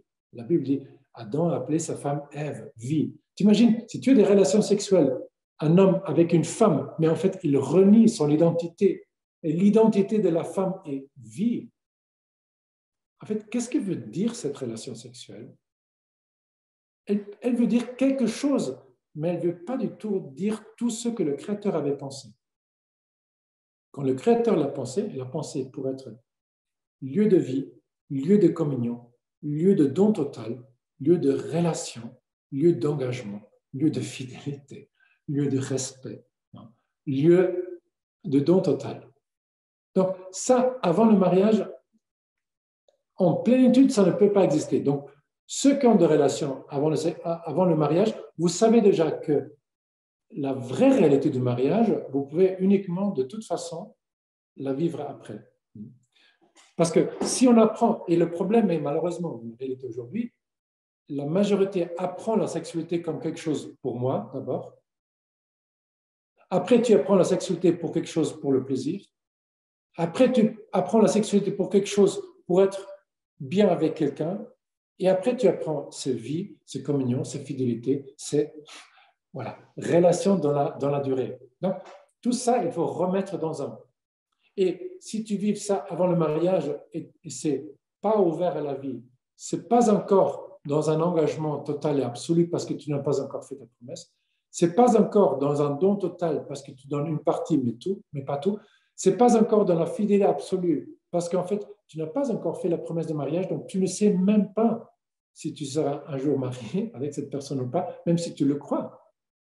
Tu ne sais pas parce que le temps de fiançailles, c'est un temps de discernement. Aussi de préparation, mais aussi de discernement. Et en plus, le jour de mariage, tu vas dire, je te reçois et je me donne à toi. Et Dieu va te dire, comment je te reçois? Tu as déjà pris l'autre. L'autre est déjà à toi. Quelle merveille de pouvoir vraiment recevoir l'autre le jour de mariage. Donc, attention, pourquoi je dis que apprendre l'amour avant d'apprendre la sexualité? Attention, je ne dis pas parce que moi je vous dis ça, parce que plein de couples me disent ça. Et j'ai une cousine qui est très très franche et très outspoken. J'aimerais bien qu'elle témoigne un jour parce qu'elle est vraiment cool. Et elle me dit ça. Elle me dit si un couple croit que ayant des relations sexuelles, ça veut dire qu'ils s'aiment. Il dit mais ils n'ont rien compris parce que en fait la relation sexuelle, elle met comme un grand brouillard sur ta capacité de discerner.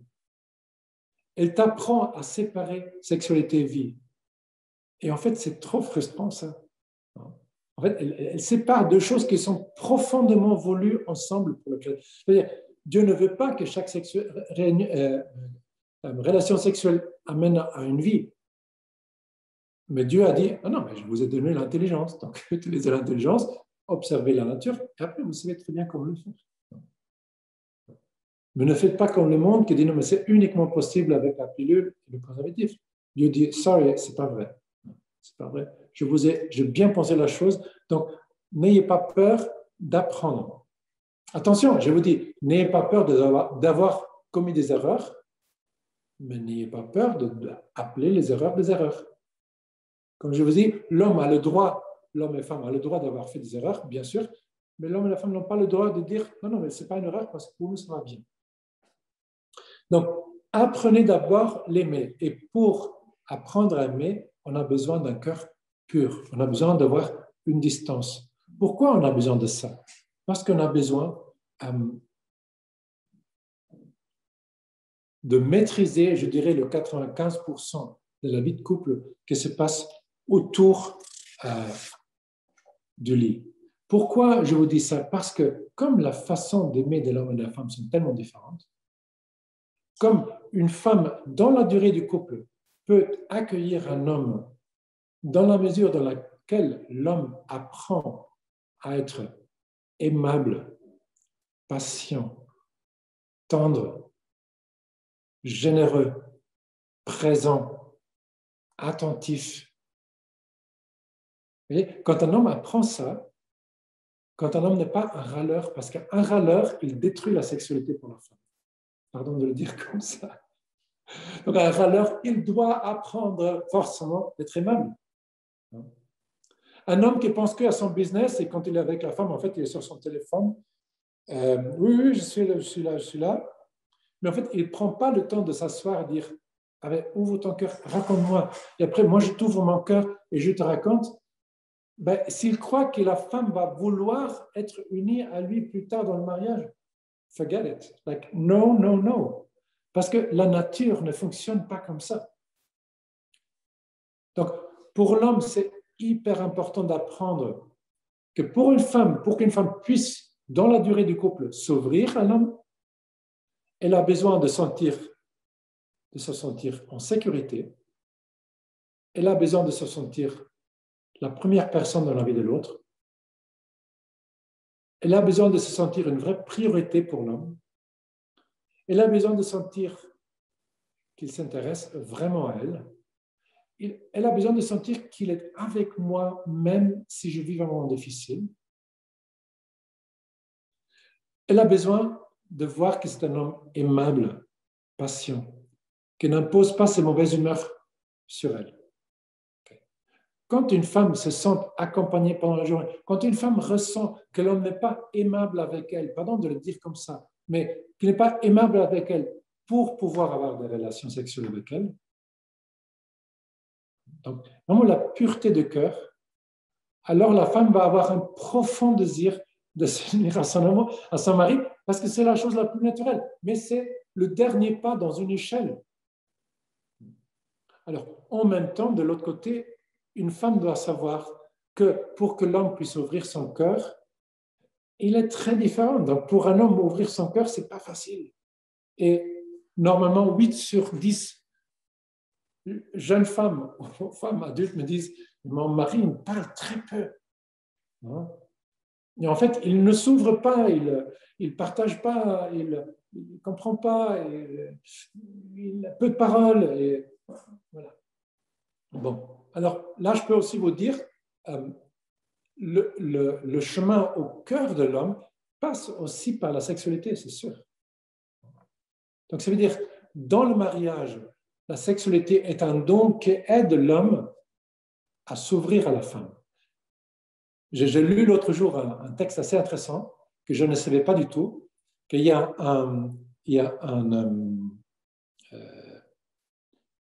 une substance dans le corps de la femme qui s'appelle l'oxytine ou l'oxyrine ou quelque chose comme ça, qui fait que la femme l'a 10 fois plus que l'homme.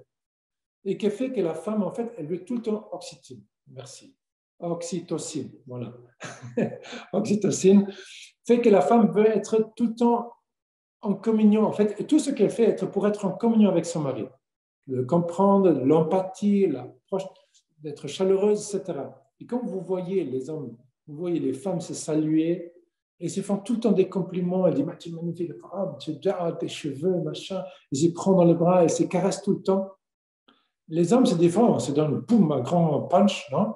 Et paf, un clap sur le dos. Ça va, ouais, ça va, c'est cool, bah, pas mal ta voiture. Bon, j'exagère évidemment, mais je pense plus ou moins ça montre quelque chose. Donc, ça montre que la façon de communiquer d'un homme est différente que celle de la femme. Donc, la femme, elle a ça en abondance. L'homme, normalement, il a ça au moins 10 fois moins que la femme. Donc, attention les femmes, ne soyez pas violentes avec l'homme de l'exiger des choses qu'il ne peut pas donner. Mais, et là, on voit le génie de Dieu quand même, le génie de Dieu qui dit, je donne ça à l'homme quand il s'unit à sa femme. Je donne ça à telle façon que la femme va pouvoir lui aider à s'ouvrir. Donc, en fait, quand la femme lui ouvre plus facilement ses bras, l'homme va pouvoir lui ouvrir plus facilement son cœur.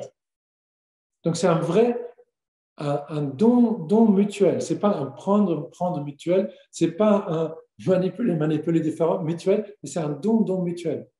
Quelle merveille si moi, en tant que femme, je peux dire, je vais t'aider à t'ouvrir et tu vas sentir que je t'admire, que j'ai besoin de ta force, que tu m'offres ta force. Et en plus, je sais que tu es dans un monde où le monde est méchant, dans un monde où le monde nous accuse, nous les hommes. On est toujours exposé à être jugé par le monde, de ne pas être à l'auteur, Et on a toujours souvent des complexes de ne pas être assez fort, pas assez malin, pas assez riche, pas assez tout. Donc, quelle merveille si l'homme sent que sa femme l'admire. Et s'il vous plaît, les femmes, n'humiliez pas vos maris, c'est-à-dire, ayez le courage de l'admirer. Ayez le courage au moins de l'admirer autant que Dieu l'admire. Et c'est déjà suffisant, je dirais. Donc, ayez le courage d'admirer en Dieu ce que Dieu admire dans votre mari. Vous ne devez pas l'admirer pour des choses qu'il n'a pas. Mais il a plein de choses admirables. Et l'homme a besoin de sentir qu'il y a une personne qui me comprend, que ne me juge pas pour combien je gagne, que ne me juge pas pour si j'ai beaucoup de muscles ou pas, que ne me juge pas sur si je suis le plus successful de tous, que ne me juge pas pour je ne sais pas combien de... Voilà. Pour au moins une femme qui ne me juge pas pour ça. Une femme qui m'admire pour ce que je suis et non pour ce que je fais, pour ce que je produis, pour ce que j'ai dans ma poche, pour ce que sur ma banque. Non, une femme, au moins une femme dans le monde qui m'admire pour ce que je suis. Quelle merveille si une femme peut faire son chemin pour découvrir ce qu'elle admire dans son homme. N'humilions jamais l'autre. Okay? Par contre, l'homme doit savoir que la femme vit dans un monde qui accuse la femme, tout le temps en lui disant « tu n'es pas assez jeune, tu n'es pas assez sexy, tu n'es pas assez belle, tu n'es pas la figure parfaite, tu n'es pas la personne, etc. etc. » Le monde juge la femme, tout le monde, et la femme doit savoir qu'il y a un lieu où elle est admirée non pas par la perfection de son corps, mais par la beauté de son cœur. Alors, si toi, homme, tu arrives à admirer ta femme pour la beauté de son cœur, là, c'est a winner total. Si toi, homme, tu arrives à admirer ta femme pour sa capacité d'aimer, pour sa capacité de comprendre, pour la beauté des choses qu'elle crée, pour sa compréhension, etc. Et si tu lui dis, je t'aime pour ça, et je t'aime tellement que je serai toujours avec toi, et tu es la seule et la première personne pour moi, alors, pour la femme, ce sera la chose la plus normale d'ouvrir à son mari, c'est vrai. Mais si l'homme devient silencieux et si la femme devient moqueur ou critique, ben, l'homme va devenir dur et s'enfermer par peur et la femme va se retirer parce qu'elle ne se sent pas accompagnée. Et attention, ce n'est pas comme ça parce que c'est comme ça. C'est comme ça parce que le diable accuse mutuellement pour vous séparer.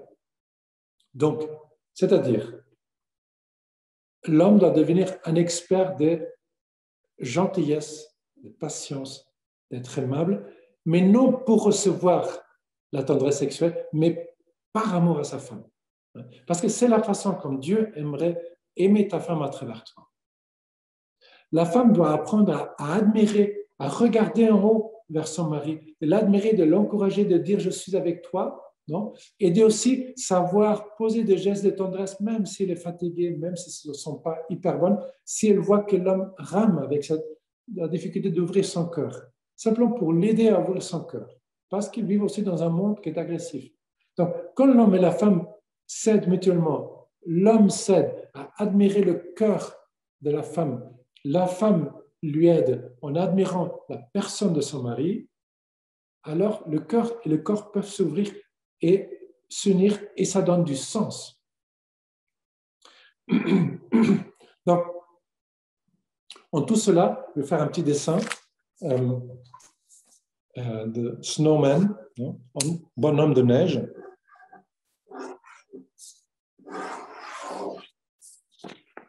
Alors ça, c'est un bonhomme de neige. Très bien. Et donc, on pourrait penser, ça c'est le corps, l'esprit et l'âme. D'accord? Mais en fait, dans la réalité de l'homme, c'est le contraire. Donc, en fait, c'est corps,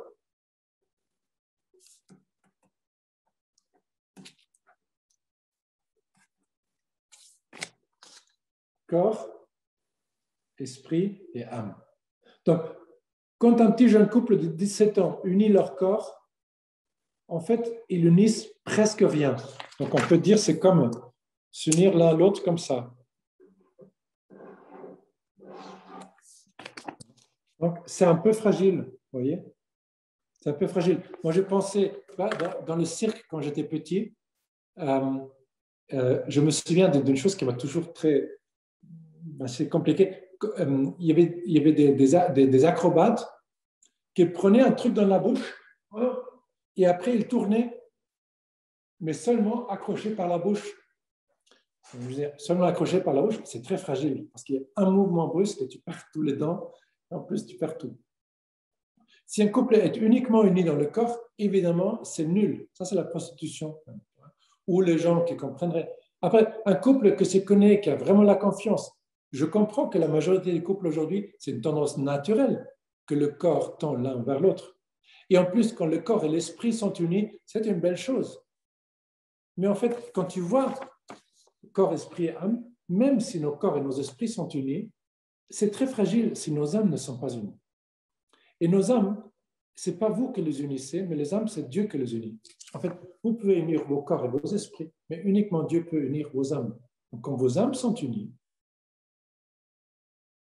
parce que vous passez des moments de prière, parce que vous êtes devant, vous allez ensemble à la messe, parce que vous vous prenez par la main pour laisser le Seigneur entrer dans votre cœur. Donc, vous avez des moments ensemble devant Dieu.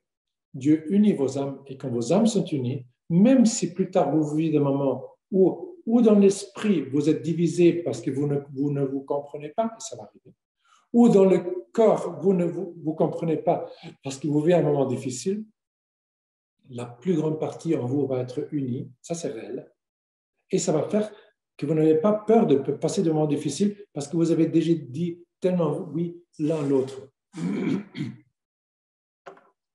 Donc, important pour nous de savoir l'apprentissage de l'amour longtemps avant l'apprentissage de la sexualité. Donc, c'est pour ça que le temps de fiançailles, et là, je lance un défi à vous tous, ceux que vivent déjà ensemble, ceux qui ont déjà des relations sexuelles ensemble, et ceux qui n'ont pas encore, peu importe, vraiment, je vous invite à dire au plus vite possible, idéalement de maintenant, choisissez un moment où vous dites, de maintenant jusqu'au mariage, nous voulons apprendre à nous aimer sans la sexualité. Parce que si nous nous aimons sans la sexualité, donc en ce moment, en vérité, nous serons très bien nous aimer aussi, exprimer ça par le corps. Alors, pourquoi c'est important ça pendant le temps de fiançailles spécialement? Donc, d'un côté, parce que pour vivre la sexualité en vérité, on a dit cette ouverture à la vie, c'est fidélité totale, c'est fécondité, c'est communion totale. Donc, en fait, maintenant, c'est vécu à moitié. Quelque chose qu'en fait, Dieu a pensé différemment. Après, une autre chose, ça va vous permettre d'aller beaucoup plus loin dans votre communication. Beaucoup plus loin. Les couples qui me témoignent ça, qui me disent, eux, ils ont essayé ça, ils ont essayé de vivre la chasteté. Et moi, j'ai plein de couples. J'ai normalement 7 sur 10 couples qui vivent ensemble avant ou ont déjà des relations sexuelles.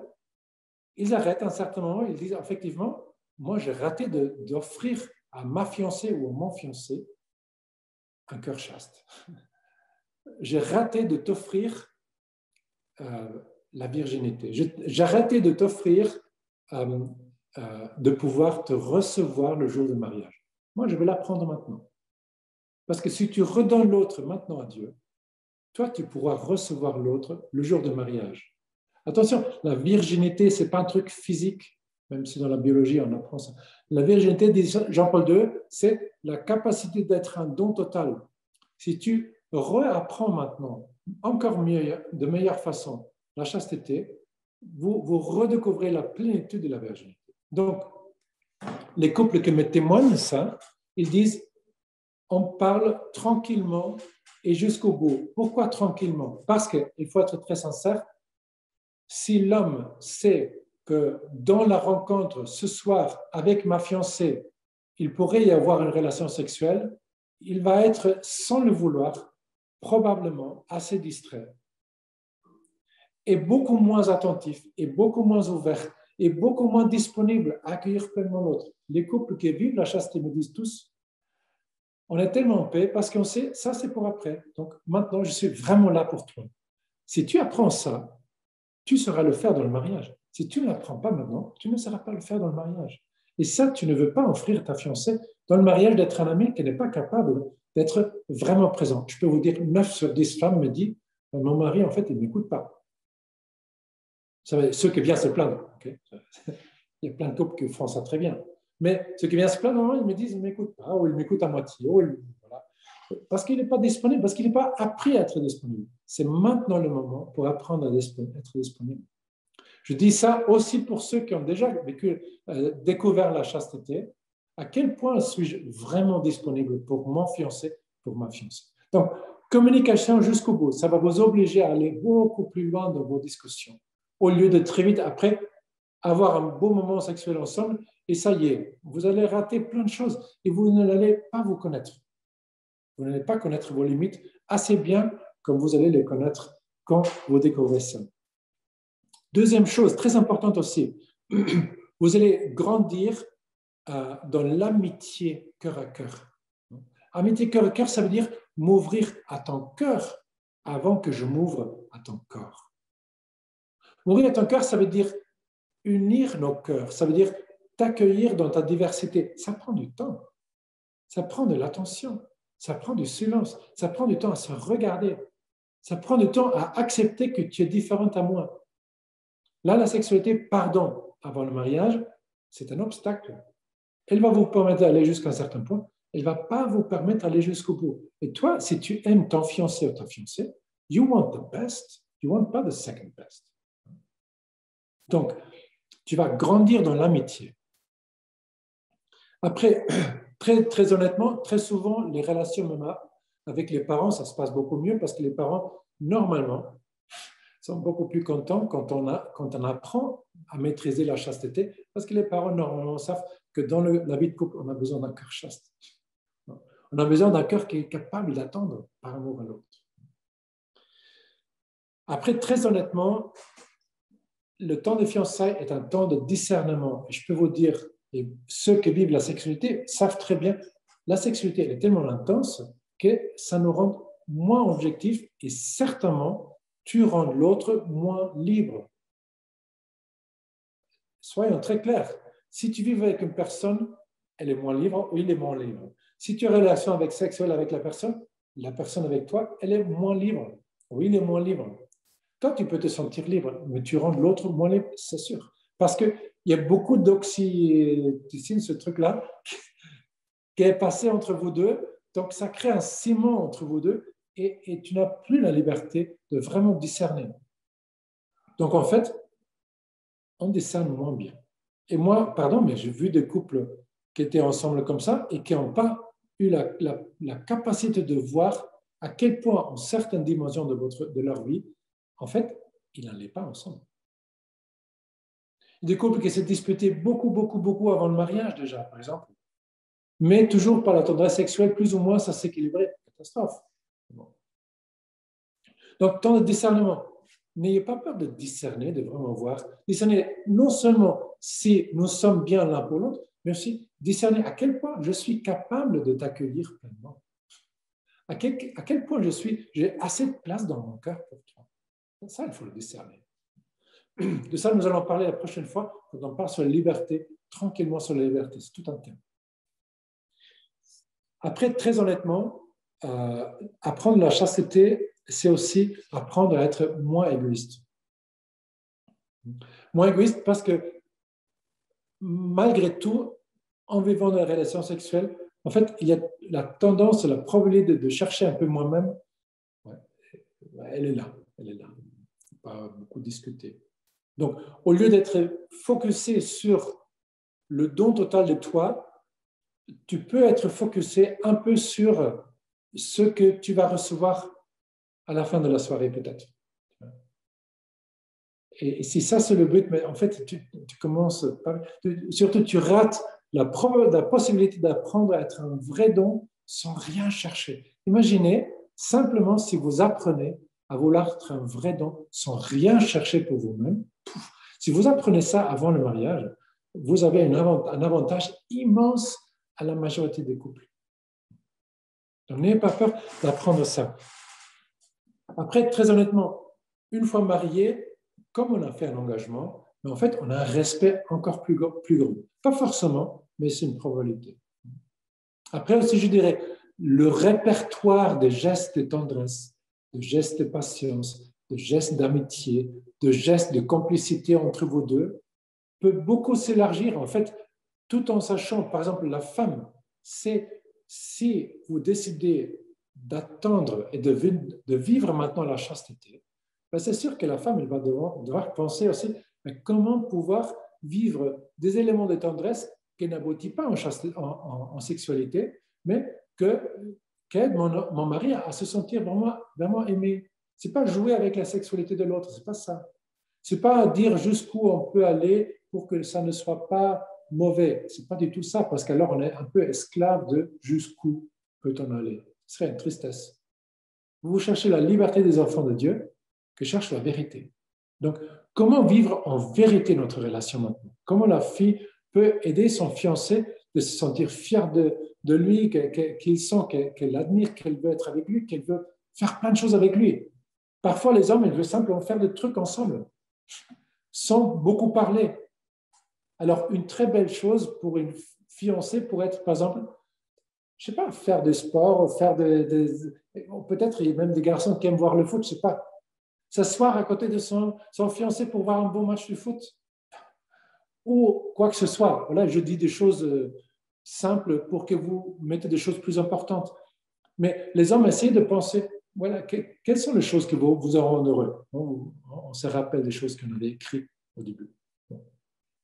Et vice-versa. Donc, découvrir les gestes de tendresse. L'homme aussi découvrir les gestes de tendresse, c'est important pour la femme. Par exemple, très important, pardon de le dire aussi, comme vous voyez, quand les filles se serrent dans les bras, ils font plein de gestes de caresses, de tendresse.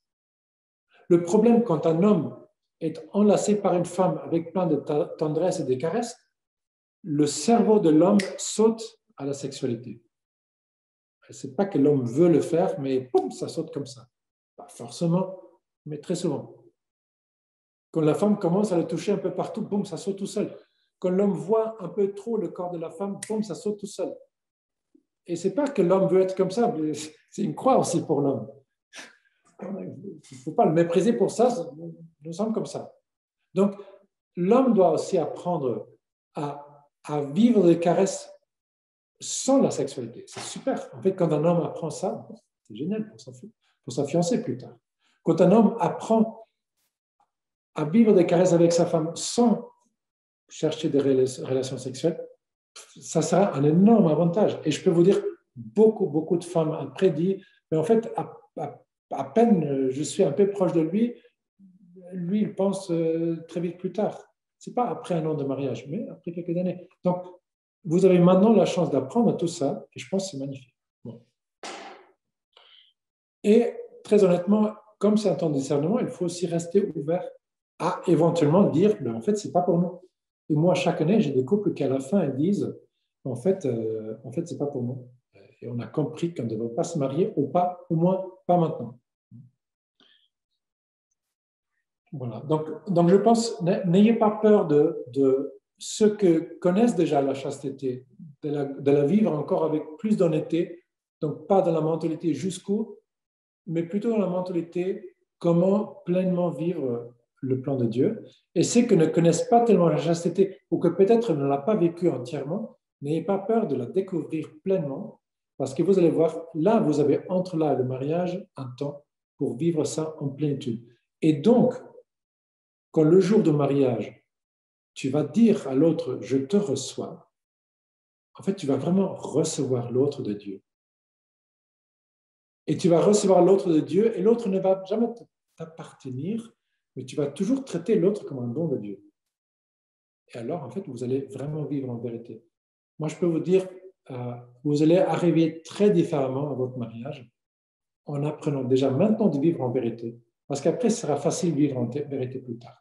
Dernière chose peut-être aussi, très simple, mais très concrète aussi, tout l'apprentissage de comprendre la fécondité de la femme pour l'homme, c'est trop triste, mais vraiment trop triste que la femme vive ça seule et que l'homme ne vive pas avec la femme sa fécondité. Pourquoi c'est trop triste? Parce que c'est simplement une opportunité énorme ratée par l'homme d'accompagner sa femme dans les moments difficiles ou complexes. Quelle merveille qu'un homme apprenne bien, mais vraiment bien, comment fonctionne le cycle de sa femme. En quel jour, quels sont les signes qui montrent exactement sa fécondité, pour que vous découvriez la merveille du plan de Dieu.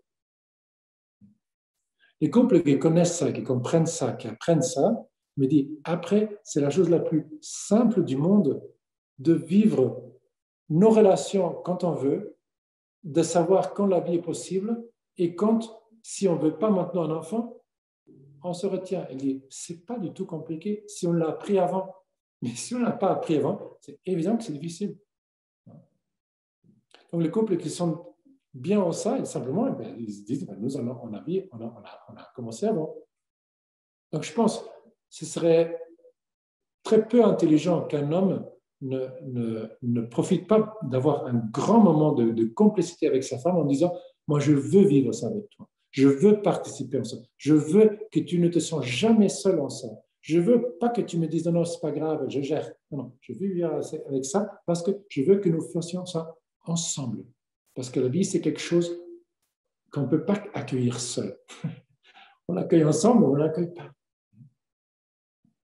Donc, ça peut devenir un beau moment de complicité. Là, très franchement, je vous invite à vous poser la question. Il y a plein de lieux à Paris ou dans l'entourage où vous pouvez participer à des petites formations. Vous pouvez aussi lire des choses. Je vous invite à être proactif, à chercher un truc de formation pour que vous puissiez apprendre ça ensemble. Ça va faire de vous de vrais enfants de Dieu qui accueillent le plan de Dieu et qui découvrent le plan de Dieu. Et après, mes chers amis, vous allez le découvrir à votre façon. Vous allez faire votre chemin à votre façon. Et vous ne devez pas avoir de trucs de performance. Et vous ne devez pas croire que ce qu'on voit dans le film est vrai. Mais vous allez vivre que quand chacun comprend le langage de l'amour de l'autre, Dieu a bien fait les choses et vous allez gérer hyper bien. Mais si on arrête d'aimer l'autre comme l'autre a besoin d'être aimé, ben, ça ne marche plus. Donc, croyons à l'amour et nous croyons profondément que Dieu est un bon Dieu. Il a bien pensé la chose. Donc, rendons grâce à Dieu et confions-le maintenant. Seigneur, je te confie ces couples que voient cet enseignement. Je te rends grâce pour tout ce que tu mets dans mon cœur. Et je te demande, Seigneur, que le couple oublie tout ce qui n'a pas été utile pour eux et qu'il garde tout ce qui a été utile pour eux. Comme toujours. Seigneur, je t'invite je demande, Seigneur, d'aider à chacun de ces couples d'apprendre et réapprendre la chasteté. Et non pas la chasteté mais la chasteté parce que c'est la vérité en ce moment. Et après, ils sauront vivre leur vie de couple, leur vie conjugale et leur vie sexuelle en toute vérité. Aide-leur à vivre maintenant l'apprentissage de l'amour, l'apprentissage de l'accueil, l'apprentissage du respect, l'apprentissage de la communion, l'apprentissage de l'amitié, l'apprentissage des gestes de l'amitié, l'apprentissage de la pureté du cœur, pour qu'un jour ils puissent vivre leur sexualité en toute vérité, toujours comme une réalité où on unit la vie, la communion et le don de soi. Que le Seigneur Tout-Puissant, pour tout cela, vous bénisse, le Père, le Fils et le Saint-Esprit. Amen.